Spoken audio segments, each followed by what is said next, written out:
Ciao. Oggi sono a bordo di una KIA Optima. In questo video ti mostrerò come chiudere e aprire gli specchietti retrovisori laterali.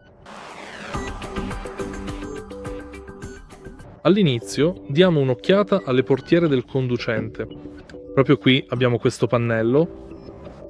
Per chiudere gli specchietti retrovisori laterali premi questo pulsante sul lato destro.